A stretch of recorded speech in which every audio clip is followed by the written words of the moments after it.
Good morrow, my fellow students of the arcane, and thank you so much for joining me this week on the very arcane edition of the Fishtank Podcast. Yes, I am Gaming Fishman, your Duke of the Arcane, your Dean of the illustrious here at Strixhaven University. Ooh, the Fishman CCC.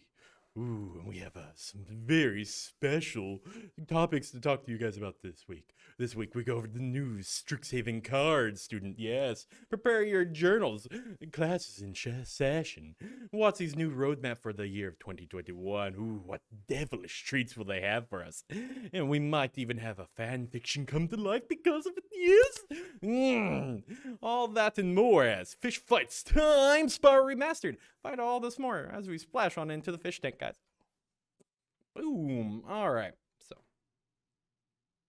guys, you might notice something. I'm flying solo this week, so forgive me if this is whole new territory. I'm used to like someone just dropping into my home and just telling me to talk about stuff. So now I get to talk about stuff I want to talk about. This is kind of weird, right?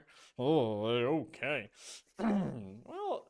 So first thing that we have to talk about is Strixhaven. So for you guys who don't know, Strixhaven spoilers started today. So I feel like we're going to start off with something really cool. And we'll talk about some Strixhaven cards.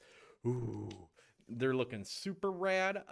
They previewed a bunch before today. Well, not a bunch, but we went over the commands and stuff. We went over the colleges or whatever they want to call the guilds in this universe. So what we're going to do is we're going to go right on in to spoilers. Ooh. Yo, thank you so much for the follow, big and ugly. All right, so first off, this is my first time looking at any of these cards. These were spoiled literally as I was commentating the Troll versus Toad match. By the way, check out that VOD. So this is my first time talking and looking about any of these cards except for Cassina and the Liliana. I've already seen those. So everything else is completely new. Ooh, so chat. I'm going to let's talk about a couple of cards first. Ooh, okay. So like a quick scroll through. It looks like we got a new card type. Ooh, okay. So it looks like flip cards are back, guys. Ooh, guys, excited for some flip cards? I am. All right. Let's look over at Rowan and Will, Scholar of Sparks and Scholar of Frost. Open image and new tab. Boom. I love you, Magic's. Ooh, I love you, Mythic Spoiler. Ooh. All right, so Rowan, Scholar of Sparks. Ooh, I like little Rowan. She's becoming a little Scholar of Sparks. Not a pyromancer per se, but a spark scholar, if you will. Yeah, it's a bolt collar. So for 2 and a red. So she's a flip card, so you can choose to cast either her or her flip side. So for 2 and a red, we have a Planeswalker with 2 starting ability. She has a passive or a static ability, you magic nerds want to call it. For me, these are passives, so I will refer to them as passives.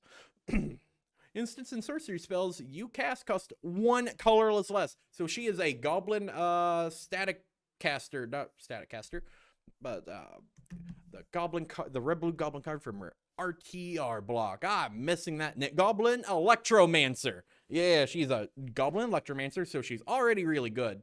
Then her +1, Rowan, Scholar of Sparks, deals 1 damage to each opponent. If you've drawn 3 or more cards this turn, she deals 3 damage to each opponent instead.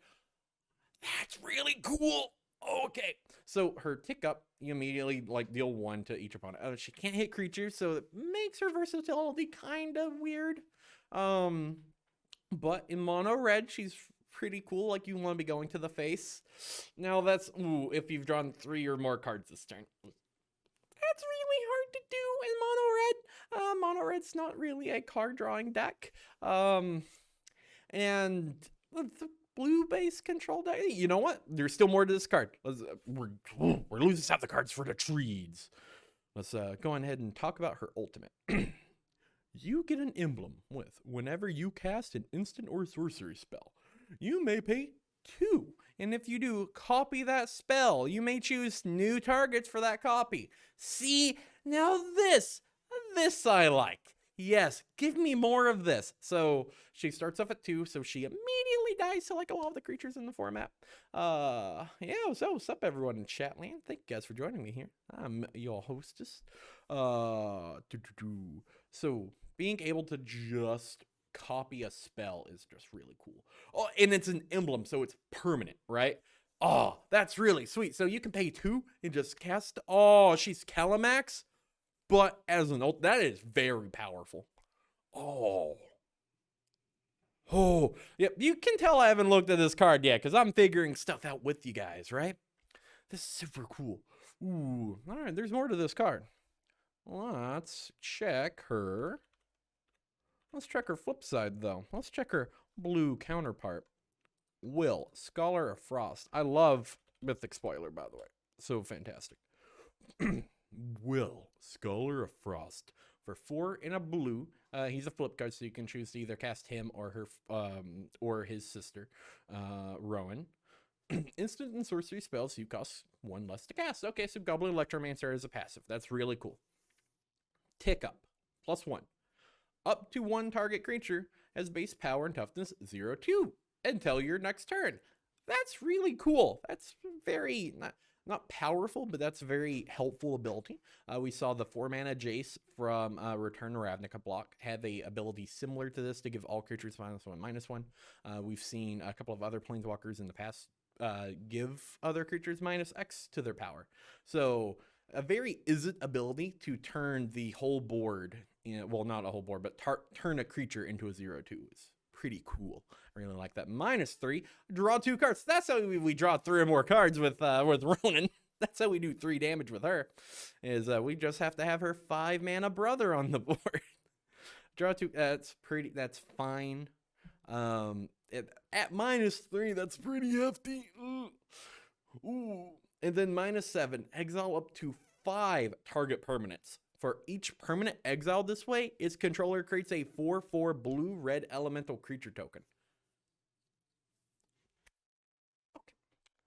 So, guys, this is permanent, not non-land permanent. So, like, if you're, let's say, in a game of Standard, and let's say you're playing a game of the Sultai Mirror Match, you can, at any point, check your opponent's discard pile, see if they've used all their extinction events, and if so, use this, turn 5 of your lands which aren't doing anything, or 5 of those enchantments, your omens that aren't doing anything, turn those into 4/4s. That's sweet. Now, they don't have haste, so you don't get to swing with them the turn you bring them out. However, that doesn't matter. It's about sending a message sometimes, people. You send a message. If you don't kill me, you're dead, right? Sometimes you need to say that in a game of Magic in order for your opponent to get the message. Want to know how I got these scars? It's from a Ronin ult. It's from a Will ult, right? Kind of nice. Yeah. Love the send message. No, super cool. I really like Ronin and Will. 3 and 5 are kind of weird flip converted mana costs. You would think one would be 3 and one would be like 4. One would be 4. So it's a little weird seeing this. Also, seeing just flip planeswalkers are just weird to me in general. But these also look pretty sweet too. Like, has her girl boss pose, summoning lightning. It looks like she's about to Chidori someone. And then we got Will, like, using his little Rasengan orb, his orb of tsunami. I've been watching a lot of Shaolin Showdown and like a bunch of the mid-2000s cartoons for the past week, guys. So my references might be top-notch this week. All right. So we talked about Will. We talked about Ronin. There's more cards to talk about, guys. Ooh, there's so much. Oh, boy.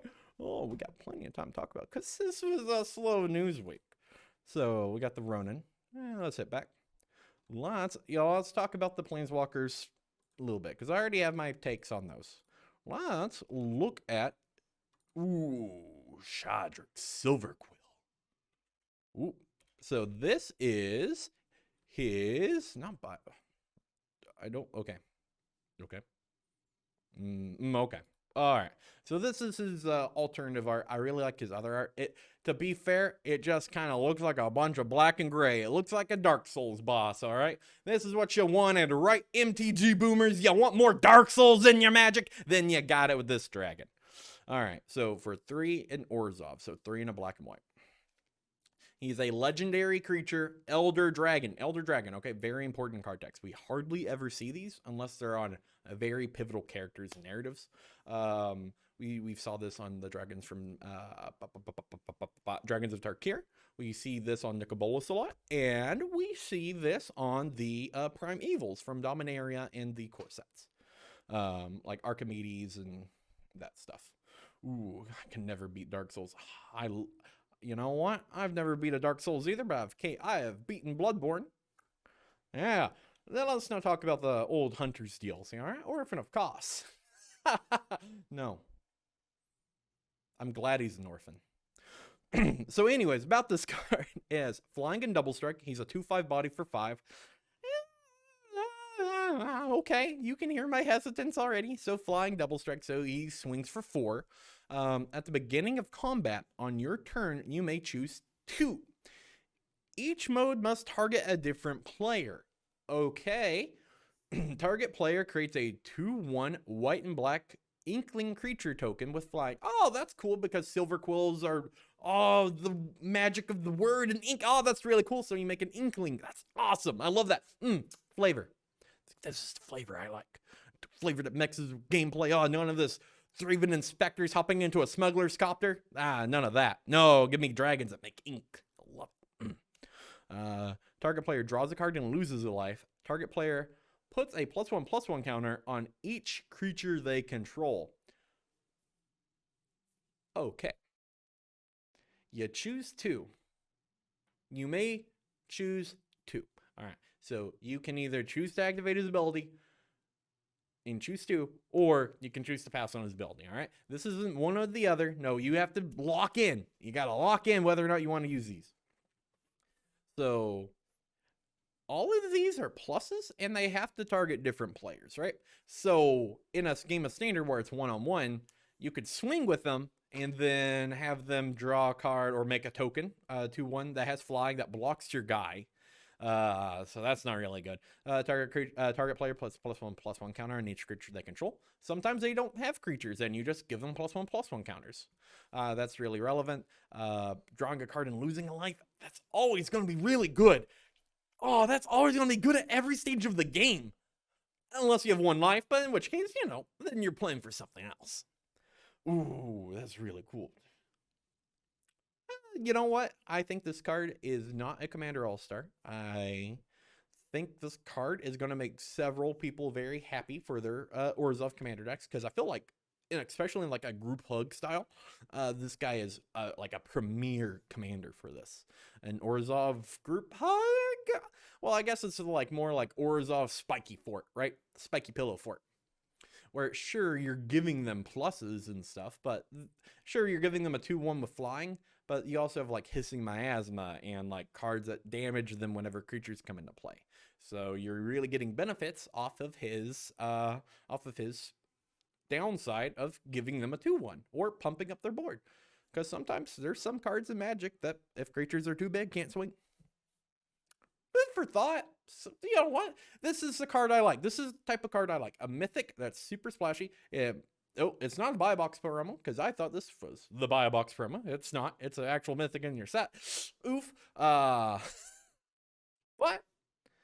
really cool. It serves a niche purpose, and it's going to be really powerful in the decks that want him. Also, he does a lot of cool things. Like, you never really see this in Magic where a card forces you to give your opponent a good card effect. Oh, a solid 3 out of 10 card. Well, 3 out of 5, not 3 out of 10. No, this card's way better than 3 out of 10. This card's 3.1 out of 10. Out of 5, not 10. Ooh.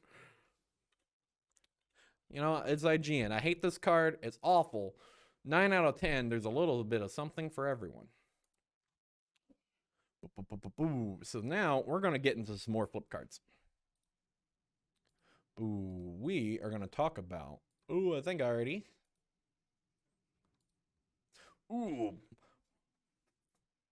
Plarg, Dean of Chaos, and...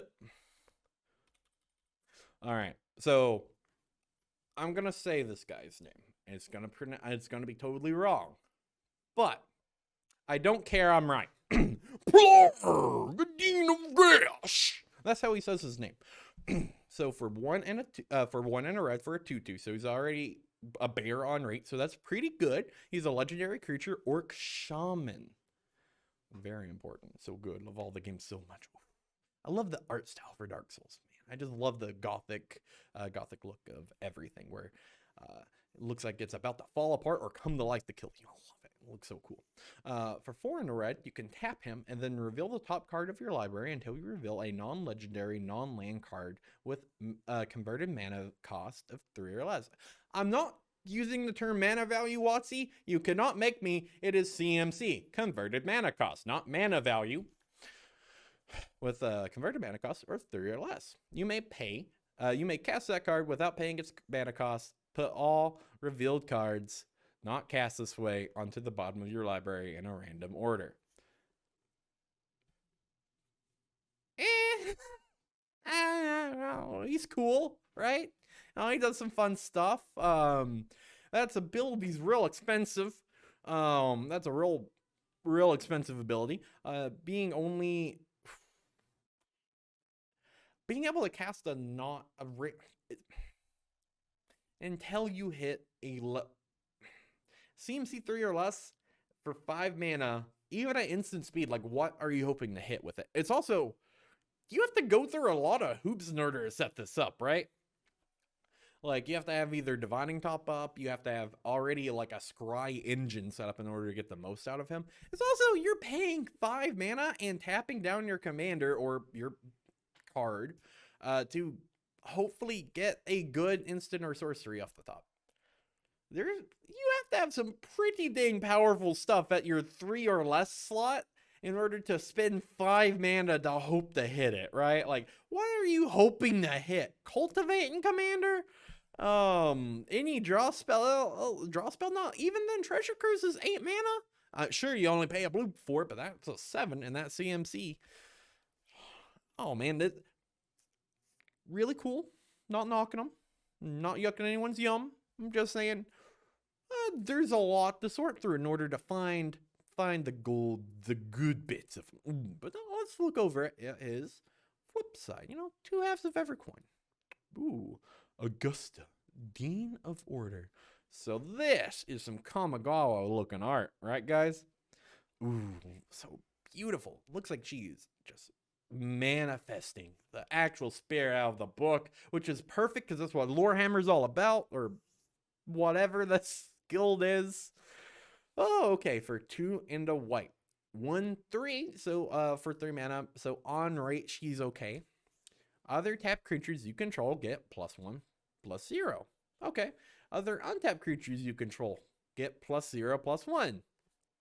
So she's kind of, sort of an Anthem effect. So your guys get bigger whenever you swing. They're not always bigger, but they will get bigger whenever they swing, and they're also bigger on defense. Well, their fronts are bigger on attack, their backs are bigger on defense, right? I mean, you gotta have a big butt to block some attacks, right? I mean, that's what Magic's taught me. Gotta have a badonkadonk if you need to block. And then whenever you attack, untap each creature you control, then tap any number of creatures you control. Okay. Okay. Any number. 0 is a number. I'm gonna say 0. So whenever you attack, untap each creature you control. Okay. So it lets you set up for some cool stuff. Helps you reset up blockers. Helps you restand for an attack. To protect life totals. You know what? I was really down on this card till that last effect. That is fantastic, because whenever you alpha strike, you immediately put yourself out of swingback, crackback range. Oh, okay. This is hot. I like this. This is a control card. This is a good card. This is a control card mixed with. It enables your aggro deck to also race against other aggro decks if they get ahead of you. Oh, really cool. I like this. Not best card in the set or anything. You know what? Solid 3 out of 5. Solid 3 out of 5. Actually, probably 2.5 out of 5. That red side, I'm not a big fan of them. Not a big fan of Blarg. Augusta, though. I like Augusta. Ooh, So like Augusta, we talked about Augusta and Plarg. Let's talk about Uvada, Dean of Perfection. Ooh, boy. Oh, yeah. So this is the Izzet Deans. Ooh. Nope. Uvalda, Dean of Perfection. First of all, she looks like she loves the smell of her own farts. Or they look like the smell of their own farts. They look like they love it. They look like they huff it. Yeah, they're fart huffers. At least that's just what it looks like. I mean, anyway, if your collar's bigger than your head, you like the huff farts in my head. That's how my head canon breaks down. So for 2 in blue, 2/2, legendary creature, Djinn Wizard. Pretty cool. It's a wizard for 2, so you know, all you wizard tribal decks out there in Commander Land, here's a gift for you. We also have, I'm so sorry guys, I have hair in my eye. Whoa. We have, you may exile an instant or sorcerer card from your hand and put 3 hone counters on it. It gains at the beginning of your upkeep. If this card is exiled, remove a hone counter from it. And when the last hone counter is removed from this card, it is, if it's exiled, you may cast it. It costs 4 less to cast this way. Oh, okay. So she's, if you guys are familiar with Commander, there is an Izzet Commander, Jora of Getu. She allows you to suspend creature cards from your hand, and they gain suspend cost of 4. Or not suspend cost of 4, but suspend of 4 or whatever. So this does that, but for instants and sorceries. Kind of. You still have to cast them because there's some powerful instants and sorceries out there in Magic Land. So you don't really want to give any big blue deck in Commander like a way of just getting free treasure cruises, deck their times, ancestral visions, insert any blue card, you know what? Out you Commander players, name a blue card you hate playing against. Yeah. You don't want those cards happening for free all the time. So giving them a hone counter of 3 is fine. Her not being attached to them is super great too. You also, this isn't like Jora where you have to just pay mana for it. This is a tap ability. So at most, you're only doing this once per turn. Fortunately, they are cheap enough to where 3 mana for a 2/2 that does this is pretty okay. I wouldn't feel sad about doing this, especially in like limited. Oh, it's so good. Looks like they're spelling one right now on the card. Yeah. Yes, I do detect a hint of what is that? Lavender mixed with my my jasmine tea. Yeah, that's what they sound like to me. Oh. All right, Nasara, Dean of Expression. Oh, all right. 3 in 2 red for a 4/4 Ifrit Shaman. Legendary creature, by the way. Of course, proper name equals legendary. Unless you're the gremlin from Kaladesh that has a proper name and he's not legendary. The terror of the show, terror of the festival, terror of the fairgrounds. Make him a legendary. Hashtag Watsy, make terror of the fairgrounds legendary. I need a legendary gremlin. Need a legendary gremlin. I don't care about goblins. Gremlins are my favorite red tribe. I'm an idiot.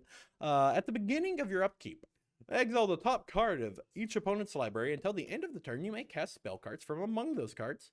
From among those exile cards. And you may spend mana as though they were mana of any color in order to cast them. Yeah, oh, there's more. Oh, wait, there's more. Whenever you cast a spell from exile, put a +1/+1 counter on Nazara, Dean of Expression.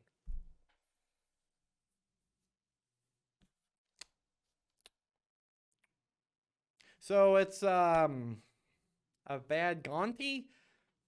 It's there's a load of Chandra Pyromancer comes to mind, which is a planeswalker that does basically this card effect. But being able to hit your opponent's library too is like really cool. So it's like kind of Chandra Pyromancer mixed with Gonti from Kaladesh. So like you get to steal your opponent's cards too. So like I could see in games of Commander, you're red-blue and you're playing against a pod of green decks, being able to just cast their Farseeks and Rampant Growths off of their deck for you to play with, cards that you typically don't have access to because, you're not red or you're not green, you're red, blue, is really cool. I was really down on it, but now, like, the more, like, I'm thinking about it, like, maybe not as your commander, right? Maybe this isn't a build around. Maybe it's just a card in your 99 in your, any of your Izzet-based decks. I think that's pretty cool because this is a cool way to give Izzet a form of color fixing or whatever Izzet is missing without actually giving it to them, which is really awesome. I really like this. Very cool, very niche, very, you know what? I feel like I like this better than Atali Primal Storm, mostly because it comes down in full turn sooner. And it's a 4, to be fair, it's a 4/4 other than the 6/6. It also does have trample, but this does trigger on your upkeep instead of just with each attack. So, keep that in mind. Ooh, keep that in mind as we go through Strixhaven. All right. Ooh. Oh no! I knew this would happen. Why did I do this? All right. So let's talk about these teachers. So we have Cayenne, Dean of Substance. So for 2 and a green, 2/2 legendary elf druid. Relevant. All right. Elves are always good. Elf druid, there's druid tribal out there. I'm not an expert on lore one block, guys, so you will have to forgive me. Tap. Exile the top card of your library. If it's a land card, put it into your hand, not battlefield, into your hand. Otherwise, put a study counter on it. What? 4 and a green. Create a 0/0 green and blue fractal creature token. Put a +1/+1 counter on it for each different mana value among non-land cards you own in exile with study counters on them. Oh, why did you have to make my favorite color pairing for nerds? I don't care about this. Oh my god. Why do I have to solve an algebra problem just to figure out what my creature's power of toughness is? Sure, I get it for flavor reasons, but this is just a lot of steps, guys. Listen, I'm a very simple fish. I'm a very simple fish, guys. I believe in only a few things. 1, cards should be for everyone, and 2, math is for nerds. All right, those are my 2 principles that I thoroughly believe in. This is just going against one of those principles. Oh my god, so much math on this card. We have to look away. We have to click back off. Probably a good card. You know what? I hate math. 1 out of 5. Math is for nerds. It's actually probably a really good card. Ibrahim. 17 years ago, Abraham, Dean of Theory, for 2 and 2 blue, he's a 3/3 flyer. Yes, for action 2 blue. Tap it, exile the top X cards of your library and put a study counter on each one of them. Then you may put a card you own in exile with a study counter into your hand. Okay, see, now this is simple, right? This is fine. This is card selection. Whee! This is fun. Now, see, this is how you do an algebra problem in a card. The mix with the, I forget the nerd college in this thing. Yeah, shut up and listen. Listen, gosh. Oh, gosh. But now this is how you do a flavorful math problem in a card. I like this. Well, I like this way more than the green card. The green card confuses me, and I'll be honest with you. Math angers me. Fundamentally, as a person, I hate math. Math is terrifying. Ooh, all right. We got we have Shalele.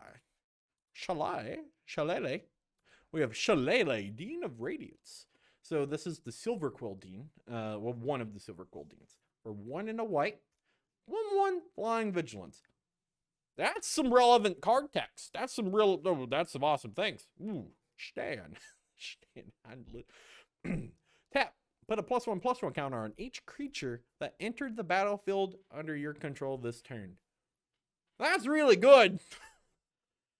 So it's a flying vigilance. So you're swinging for 1 in the air, starting at turn 2, which is fine, right? That's in limited. It's really good. I've played plenty of Stormfront Pegasus back in my day, and this card actually has upside. Stormfront Pegasus is just a 2/1 for fly for 2, and this is that, but with upside. And the upside is making all your creatures bigger whenever they enter the battlefield that turn, right? Really like this card. It helps white aggressive decks out. Aggro cards are very easy to talk about. I know exactly what they do. You make board big and you swing with big, tall, wide board, right? So this helps your go wide strategy go tall as well, right? You can either go wide and attack them from a lot of different angles for low damage, or you can go tall and attack them once for a lot of damage. And this helps you go, even it out. You go wide and then you build like medium height. You're not like a 6'2" Chad like yours truly, but you're like a 5'6" guy. You're fine, I guess. We Ambrosia. Ambrose, Dean of Shadow. So for 2 and 2 black, he's a 4/4 legendary human warlock. I haven't seen warlock in too many card types. Correct me if I'm wrong, guys. So tap, put a +1/+1 counter on another target creature, then Ambrose, Dean of Shadows, deals 2 damage to that creature. That's weird. Whenever a creature you control with a +1/+1 counter on it dies, draw a card. Okay, I like this. This is cool. He's his own mini draw engine. All right, so how you would play this guy, right, is you would play him basically like a token strat, and he's your draw engine for that in standard. So like you would have a 1/1 token out, right? And then you say tap him to give it a +1/+1 counter. So how the stack works is he then gets the +1/+1 counter, and then the 2 damage is dealt to him, thus killing him. But he got the +1/+1 counter. So you end up drawing a card for your token dying. That's fine, right? Especially if the token's free, if it's from like an Omen of the Sun from earlier in the game. That's really awesome. You can kill 1/1s and 2/1s in limited with this guy all dang day, and you will be very thankful for that. It's a tap ability, so like on turns against aggro decks in limited, I'm only talking about his killing effect in limited because I think that's the only time it's ever going to pop up. Correct me if I'm wrong, but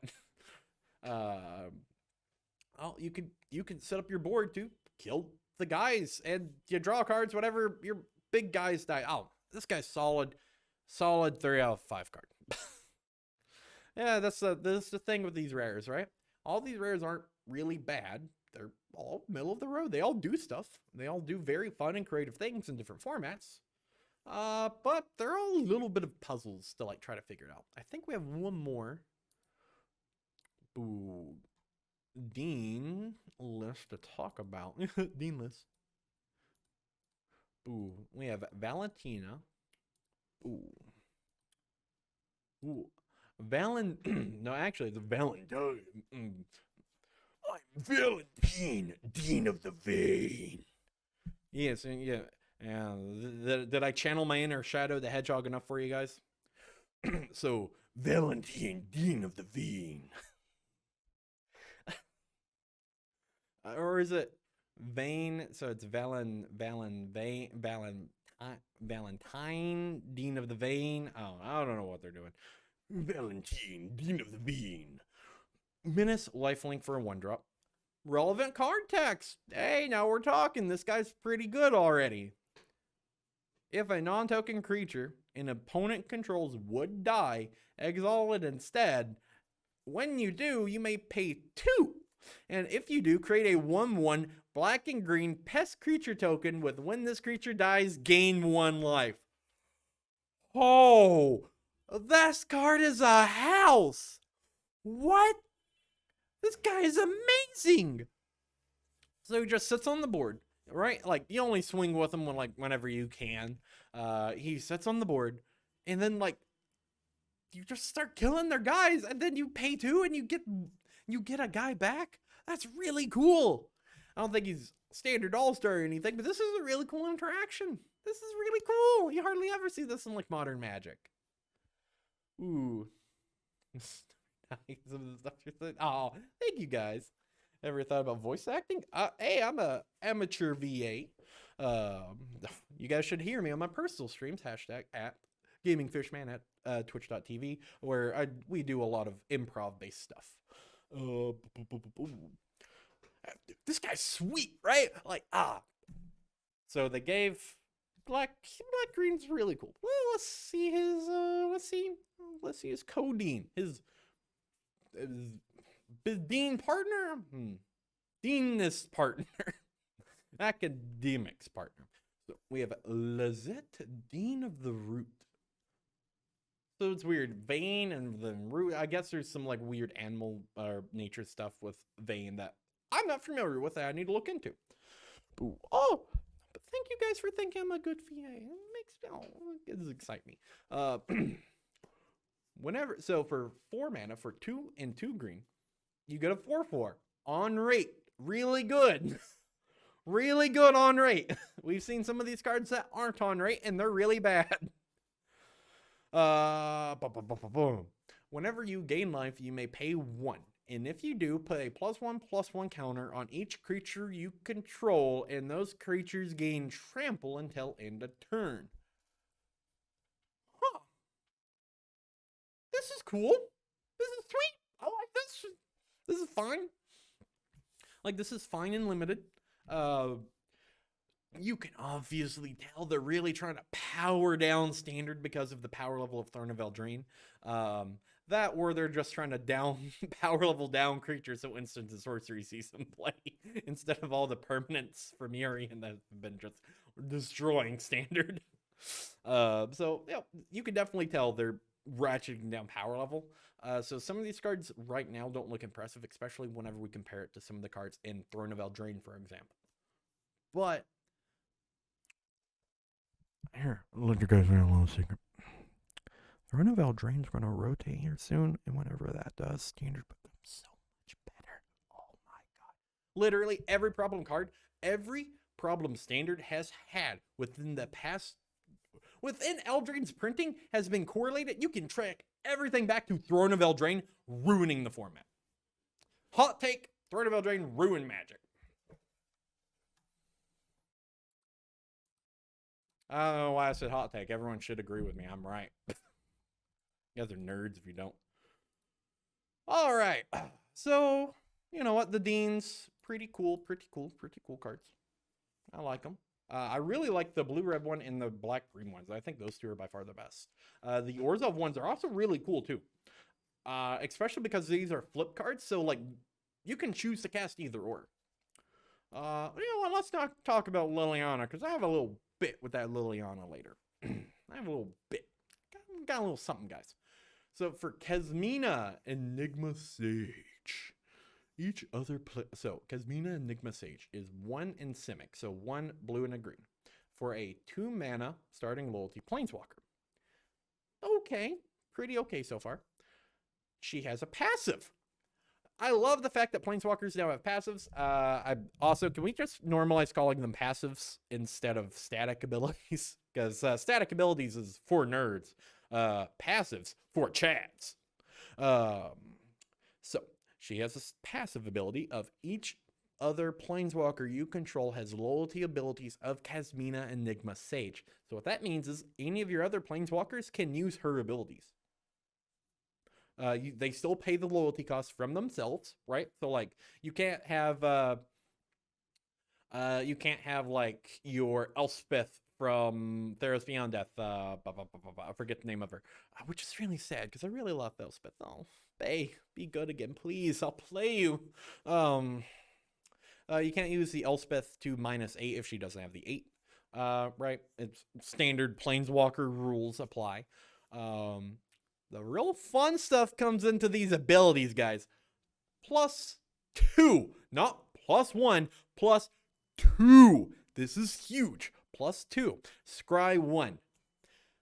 So, for you guys who don't know, Hour of Devastation had this card called Nissa, Steward of the Elements. She was a blue-green planeswalker that had uptick 1, Scry 2. She was a powerhouse the entire time she was in standard because of 1, Tamir Energy, whatever Kaladesh came out, just became the premier color. We're not going to talk about energy or too much, but just know that this card was a house, and even whenever energy got banned into oblivion, the teamer mid-range deck still played 4 of her in their sideboard and in their main deck, just because she was so good. And I think this card's better. So -X, create a 0/0 green and blue fractal creature token, put X +1/+1 counters on it. So you don't gotta do any math to make a fractal guy. All right, this is super simple. You just pay X. This is the easiest math problem I ever solved. See, now this is algebra I can do. The -8, search your library for instant or sorcery card that shares a color with this planeswalker. Exile that card, then shuffle. So if you use this -8 with any other planeswalker, it is whatever color that planeswalker is, right? So if you have a white Elspeth and you use the -8, you will then have to cast a white card. However, this is instant or sorcery cards that share a color with it. Oh my God! So in Commander, you can just win the game on the spot, right? Like, there's plenty of games in Commander and Super Friends where you can just cast a Cassina because you're gonna have something at 8 loyalty anyways. I think most of the Wars of Spark Planeswalkers have like 6 or 8 starting loyalty, and no one ever pluses with them. I think the Narset has like 4 or 5, and I've never seen anyone use that ability. So being able to like cast Cassina and then have that Narset be able to tick up, because your War of the Spark Planeswalkers can now activate the loyalty abilities. So they can tick up, by the way. So your Teferi, I'm 90% sure on this, by the way. I'm not a level 18 rules expert dragon or whatever the heck you WotC judges are. But I'm pretty sure, like, no problem solving card decks. Oh, that's Yu-Gi-Oh! That's not Magic. Oh. So your Teferis can now tick up. Your Narsets can now tick up. This card's great. I don't think this card is like busted by any means, but I think this card fits in and serves a lot of different roles, because in your blue-green mid-range decks in Sultai Control right now, this fits in perfectly into the 3-drop slot. Like, I feel like you want to be casting Cassina over Omen of the Sea. I feel like you have to split those, though, because I feel like you would have to choose to either be a Urian deck or a Planeswalker deck at that point. But the fact that you're giving control non-Urian tools is so big and crucial right now. Because I'm not sure if you guys agree with me, all you Magic heads out there. But I'm not a fan of Urian. I was a huge fan of Urian whenever I was playing Ikoria a lot and just jamming games because it was really cool and really unique. But then the Doom Foretold deck started seeing play, and then they just reset Doom Foretold, and it's really hard to play around them, and it makes their 80-card deck it doesn't matter because they're playing 18 Omens, and they're searching their decks for 12 lands every single time they cast 1 Urian. By the way, there's 4 Urians. Whoa. I feel this card is great. I feel like flicker-based control options are always going to be great, and this card makes all your other Planeswalkers better and does just really cool work. It's also Cassina. She is so cool. She went from Mentor to Sage. She unlocked Sage mode, guys. She's about to sage the Hidden Leaf. She's about to Rasengan Pain. Oh, this is so cool. Oh, love Cassina. Cassina is great. Fun fact, spoiled by Day 9. I'm not a big fan of Day 9, but a pillar of the Magic community. Unlike the next card, Professor Onyx. So Professor Onyx is 4 and 2 black. Legendary Planeswalker. Liliana. Liliana. Yeah, her name's Liliana, actually. Do you guys not know? You guys not know this is Liliana? This is Liliana, guys. It's Lily. You can tell because the name's in the card, not because it looks like Liliana or anything. I'm sorry, that was just a rant for the good storytelling in Magic. Magecraft is her passive. Oh, by the way, starting loyalty is 5. Magecraft. Whenever you cast or copy an instant or sorcery spell, each opponent loses 2 life and you gain 2 life. Okay. +1. Literally, the rest of this card could be blank, right? The rest of this card could be blank, and I'm like, done. Best card ever. I need these for every commander deck I ever play from now on, because I love playing Super Friends. Planeswalkers are my favorite card type of Magic, and they just lead to some really fun stuff. But she does have relevant card text, and her +1 is you lose 1 life. Look at the top 3 cards of your library, and then put 1 of them into your hand and the rest into the graveyard. It's card selection in black. Oh, that's so good. And it's not just it's not the normal pick up, draw a card, lose a life. No, this is actual card selection. And it fills up your yard too. So like you're putting, let's say if you're playing a graveyard-based strategy in Commander, like you're filling up your yard full of flashback spells, or for your Sidisi to take advantage of, or the whip back. And then her -3, each opponent sacrifices a creature with the greatest power among the creatures the player controls, so it automatically hits their best guy. Oh, that's really good. And then her -8 is each opponent may discard a card. If they don't, they lose 3 life. Repeat this process 6 times. Oh, so if they don't have a card in hand, you can -8 and dome them for 18 life. That is so huge. Also, because it's a control game, because you're obviously playing this deck, this card in a control deck or against control, right? Where the games are going so long. So against control, where they have like 6 cards in their hand and you ultimate this, you win the game. This card's great. Also, fun fact, I said math is for nerds, right? Well, this is some math I can get behind. So, you -8. And let's say Magical Christmas Land, they don't have any cards in here. So, you have a Liliana at like 8 loyalty, right? And they have no cards in here. You draw. You play Think Twice, or Ponder, or Insert Spell, right? You play 1 instant or sorcery. You then hit them for 2 damage, right? Then you -8. And so, what's 6 times 3? 18? What's 18 plus 2? Oh, that's weird. That's 20! You can dome someone with her. She can win games by herself, which typically control planeswalkers can't do. They need another card to like sure up the game. This card reminds me so much of Elspeth, Sun's Champion from Theros, because that card was a house and won games by herself. Granted, I think there's a world of difference between these two, right? Like, one's all the way up here, like triple S tier, which is Elspeth, Sun's Champion, #Bay for life, waifu for life. I love you, Elspeth. Please be good again, baby. And then you have Liliana immediately right under at like A tier. Or Professor Onyx. This is really cool. I'm a really big fan of this card, guys, if you guys couldn't tell. I'm a really big fan of her. Oh, it's so good. Oh. Okay. So,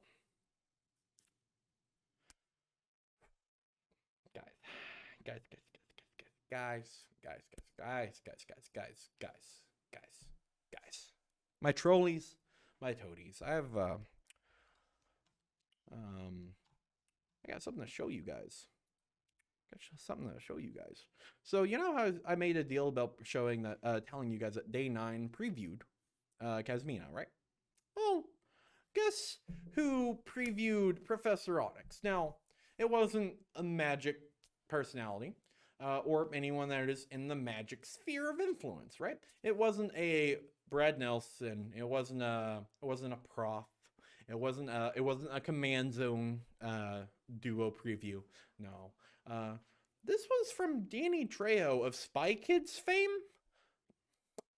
I'm going to show you this tweet. This is how you preview one of the premier cards of your set, guys. This is why you pay a C-list celebrity the big bucks to advertise your thing. Let me show you guys the amazing ad in which Wizards of the Coast paid untold thousands of dollars for. It's not working. I love it. This is great. Well, there we go. It's working now. Let me read this to you verbatim. This new #MDG Strixhaven lady looks bad at Wizards Magic. We'll have more stuff to show later this week. Hashtag. You paid $10,000 for this? You paid so much money for this terrible tweet. Oh my God. Why? Why did you get Danny freaking Trejo to do this instead of literally anyone else? Why? Oh my God. Why did you get Danny Trejo of Machete and Spy Kids fame? I get it. You're trying to get after that fantastic 18 to 35 male demographic Danny Trejo has on his Twitter account. But you guys already have that demo. Why did you do this? Like, okay, so let's completely take out the Magic influencer scene, right? Completely disregarding them, because the goal of this tweet obviously is to get more attention on the Magic. So we need all the Joe Schmoes to care about Magic, which is something I talked about in my problems of Magic last week, right? Of why you don't yuck other people's yum. And no disrespect to Mr. Trejo, right? I love Machete. I love the gritty bad A style that Danny Trejo does. I love Grindhouse films. Danny Trejo is fantastic. This is no, as the episode title says, my apologies, Mr. Trejo. This is not on you. This is more along the lines of the people who paid you to do this. You accepted a check and you did your thing. I don't care. You do you, buddy. You keep making fantastic work and keep selling terrible Taco Bell quality tacos for $4,000 a plate. Do you? So completely disregarding the Magic influencer scene, right? Completely disregarding that. So we are trying to get Joe Schmoes, people that don't care about Magic, to care about Magic. So we need celebrities, we need big names, right? So there's this football player that plays with the Command Zone guys a lot. I forget his name. I think it's like, I'm not a sports ball man, right? Unless your sport is Overwatch and your name is Korean, I don't care about you. So I don't know his name, but other people who care about sports ball care about this guy, and they know his name. And apparently there was a Vice article written about him. Why didn't he get this preview card? Why did you give it to Danny Trejo? All right. Okay, I'm getting off the rails. I love Danny Trejo too. He's great. He's amazing. I'm mad at Wizards. So, okay. All right. So we're going to go off on a tangent. If the goal is to get eyes on Magic, why are you paying Danny Trejo for this? Why not? Now, hear me out. Now, we go big. If you're gonna pay the bucks for it, let's go big, guys. Let's go big. Let's get Jack Black. Have you seen Jack Black, what he's been doing on TikTok and Instagram, guys? Because he's been blowing up and he is doing Jack Black things and he's doing fantastic work. Seriously, I'm 90% sure I want to evolve into Jack Black later on in my life. He dressed like the Hulk the other day. It was awesome. Yeah, exactly. All right, so we get Jack Black. You pay him whatever amount of money he says, because after peek behind the curtain, guys. Let's like look a little bit behind the curtain, and after several emails with certain big name streamers, these people want insane amounts of money for stuff, like even just these like low-level streamers I've been messing with, right? They want bukus of money for nothing. So I just imagine the amount of money they had to pay these actual people that have actual representation and know what they're doing. So just imagining what WotC actually paid him must have been huge. So why don't we just take that money and we just take whatever budget you spent on this terrible tweet, and we just give it to Jack Black, or like someone who is obviously a big scene in like nerd culture and does a lot of stuff for nerd culture, right? Like, just get someone like that and like have him just do his thing. Like, we have the new D&D set coming up. Could you imagine what would happen if we got Tenacious D to do a D&D song for the D&D set? Oh my God, that would be so cool, guys. But we didn't. You know what? We got Danny Trejo. Danny Trejo is fine. You know what? Jack Black's cool too. Let's forget about the C&B list celebrities though. Let's forget about that. Let's forget about it. Couldn't you imagine if we got Tom Cruise or Orlando Bloom? Could you imagine if we got Mission Impossible? I don't know the guy's name for Mission Impossible. I should have wrote that in the script. Yeah, we have the Mission Impossible and I forgot the other guy. And Legolas. doing something. Just pay them whatever, and you just have them do something. Have Legolas. You have a Lord of the Rings things coming up. Pay him money. Have him put on elf ears and be like, "Oh, I'm Orlando Bloom. Arg, I'm a pirate and an elf now. We buy the new Lord of the Rings set." Right? Do something like that. Like, anything other than this new MTG Strixhaven lady looks badass. Stop it. All right. So I actually had a whole thing where we were going to talk about MTG's timeline for their roadmap for 2021. I don't have that right now. I don't. You know what? I feel like this is more of a Friday type stream, and we're approaching that hour-long mark. So, trying to vamp for a little bit, guys, in case you guys haven't heard. See, this is hard whenever I don't have a co-host here, and they can vamp for me. Okay. Hope you guys are ready for another fish rant. Yeah, you get 2 in 1 episode, guys. All the Fishman value. Ooh, this is not the campaign in the world. It's only a tribute. Yes, TNT. Yes, mod. So I want to talk about something I like to call the Time Spiral Remastered Kershuffle. It's not a kerfuffle, it's a kershuffle because it's involving cards. Okay, if you guys haven't been living under a rock, or if you're like most of my audience and you don't really care about MTG, then sorry for doing a whole episode about MTG, by the way, guys. I'm sorry, I couldn't find a Digimon deck list, and it's been a bit of a week, so we did the easy content. Time Spiral Remastered is a remastered set from one of the most popular blocks of all time, Time Spiral block, or I guess Future Sight block, whatever you nerds call it. It's one of the most idolized sets in MTG's history, right? It's one of the best draft formats of all time. It's, in fact, the draft format that Modern Masters 2015 and 2017 took inspiration from to be such good draft formats. So whenever you reprint a set like this, so basically a remastered set, what they do is they take all the good stuff from these sets, what made these sets iconic, and they just put all of it in the one, right? Typically in Magic, the Time Spiral block more specifically, I think each set was like 300 something cards, or like close to 300 something cards. So it's like almost 1,000. And then they condensed that down to I think 250 or 350 and put all the good stuff into the set. And they cut all the bad stuff, right? So ideally, you would have the perfect environment for Time Spiral Draft, which is the case, right? But if you're just reprinting a bunch of old cards, and these old cards have been reprinted into the ground. For a while there, Damnation was a $20 card, guys. You could have picked up Damnations for $20 out of Double Masters. Just saying.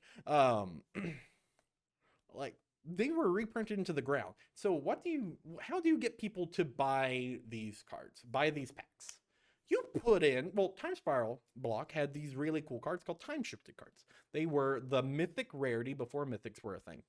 And you can tell they were a blue little hourglass, and the card frames were older.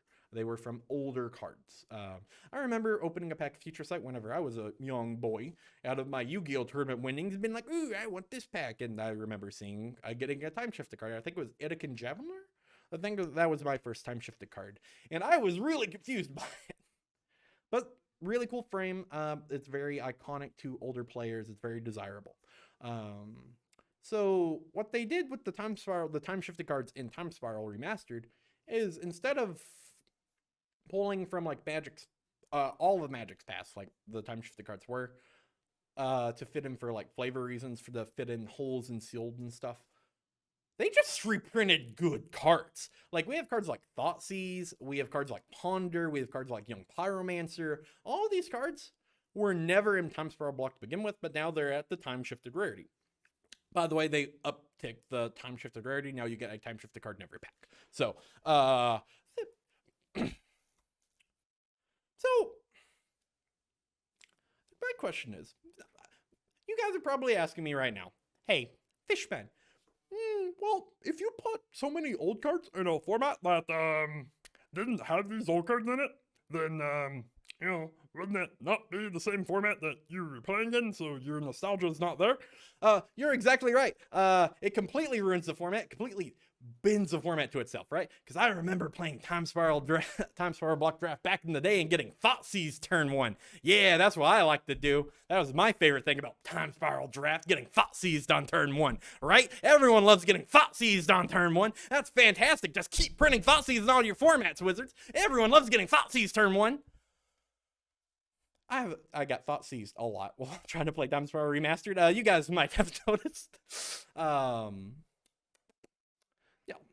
Actually, no, I didn't get Thoughtseize at once. I did that a lot to people. Yeah, I got yelled at.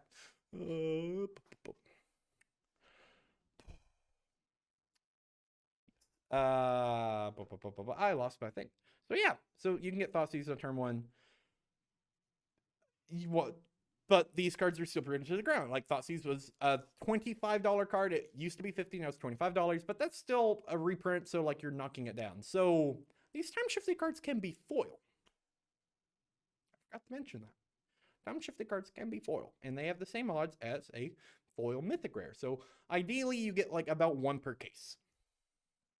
I think that's how the math breaks down. Or at least that's how the old math broke down. I haven't caught up on Pack Cracker math in a while, but Thoughtseize. oh yeah, my anxiety-ridden T-Rex voice. I love that guy. So these foil time-shifted cards have the same pull rates as a mythic. So naturally, these foil old-school border cards, because this is the only way you can get Thoughtseize in old border. Sure, you can get different art of Thoughtseize, but this is your first time able to get old border Thoughtseize. Outside of weird Judge promos that I'm not aware of. I'm pretty sure that's not even Thoughtseize. I'm pretty sure those are like Sword of Feast and Famine and stuff. But this is your only way to get Thoughtseize. So if you are a modern or legacy player and you want to bling out your deck, this is the only way to get old border Thoughtseizes in foil. Naturally, guess what happened to the prices of these cards? These cards, the foil Thoughtseize time shifted is pushing $1,000 on auction websites. So if you were lucky enough to like get in before all the stores caught on to like how chase these foil time shifted cards are, good for you. You made out like a bandit. I would sell those off immediately. However, that's really cool, right? Because this set has something for everyone. Look, I said that ironically about Strixhaven, about some of the cards in that, but this set actually has something for everyone. Like, if you want a good limited environment, it has that. Like, it's Modern Masters 2015 is one of the best drafting formats I've ever played in. And it took heavy inspiration from Time Spiral drafts. And Time Spiral Remastered is amazing. It is so much fun. It's a very good limited format. And it has time-shifted cards. So, like, if you just want to bust packs to get the cards, you can just try to go for that because you get one in every pack. You have a lottery ticket. Oh, it could be a Thoughtseize. Oh, it could be a foil Thoughtseize. Ooh, I need a new card, Daddy. Oh, come on, give me a foil Thoughtseize. Right? Like, you have that in that. You have the ability to play with the cards. It's something for everyone. Bad thing. They are treating this like a Masters set. I talked about Modern Masters 2015, 2017 earlier, and what happens with those sets are they're printed once. They have one print wave. And after that, they're done. Other supplemental products, such as Conspiracy and Battle Bond, have about a year shelf life where you can order these sets. And you don't have those out of master sets, right? So like after a year, then the sets get out of print and then you can't buy them anymore, right? And then move on. Master sets in Time Spiral Remastered, because I think it has Mastered in the name of it, so they're treating it like a master set, only have one print run. Why would you do this? This is so anti-consumer and anti-practical, it blows my mind. Why you would ever make this set a one print run. I get it. Like, we're in the middle of a pandemic, so like you don't want stores running out and buying boxes and like drafting in the store, right? So like you limit the quantity, right? That's what you do. People are going to do that anyways, Watsy. why would you limit the print run and thus causing such an artificial supply, an artificial spike in demand? That all these cards are, if you're an MTG Finance, you should be just dumping these shifted cards. Because I have no idea when this bubble's going to pop, but it is going to pop at a certain point. And you don't want to be caught holding $1,000 thought seizes whenever everyone realizes it's only $400, right? Why would WotC do this? And it confuses me why they would. We are seeing the same stuff out of Time Spiral Remastered that Pokemon has been dealing with all year. And this is the first time I'm seeing Magic actually deal with this. And this is the same stuff Digimon, a card game I've been really passionate about, has been dealing with for the past year too. And that is scalping. I can't go into Walmart and find Magic cards now. Like, my LGS was bought completely out of Time Spiral Remastered because people wanted to play in the draft format and they wanted the boxes to draft with their friends whenever the pandemic is over. So why would you limit the print run to just one run? I'm sure WotC has come out with something later, thus clarifying this, in which case, hey, future fish now, and I'm sorry for everything I just said. You can't be mad at me now. So, there we go. Can't get it anyway. This is a problem, and this needs to stop. I can't find this product anywhere. It can't even go to Walmart and buy the 3-pack blisters that you could, because everyone is going to their Walmart and buying out cards. I've never seen this happen to Magic. Magic used to be the only card game I could go into my local Walmart and see shelves full of Magic cards. I'm not seeing that with Time Spiral Remastered. And I'm seeing people try to sell the blister packs. Walmart, trying to sell the blister packs for $70. And these are like $25 retail stuff. And if you are part of the people that want your draft set of Time Spiral Remastered and you want to grab it before they go away, you're in such a weird predicament because WotC typically never goes back on print runs. Like, I can't even think of a time where they went back on them. So now you're in a situation where you were forced to buy in to this terrible scalping. And it's awful, and this shouldn't be like this. Bandai. Wizards is losing to Bandai, right? Bandai Namco. The company I made fun of for months. For being so terrible. Announced after set 1.5 for Digimon came out, before that set hit street date, they announced that they were going to be reprinting that set in set 1.0, our base set. And we haven't heard anything from WotC about this.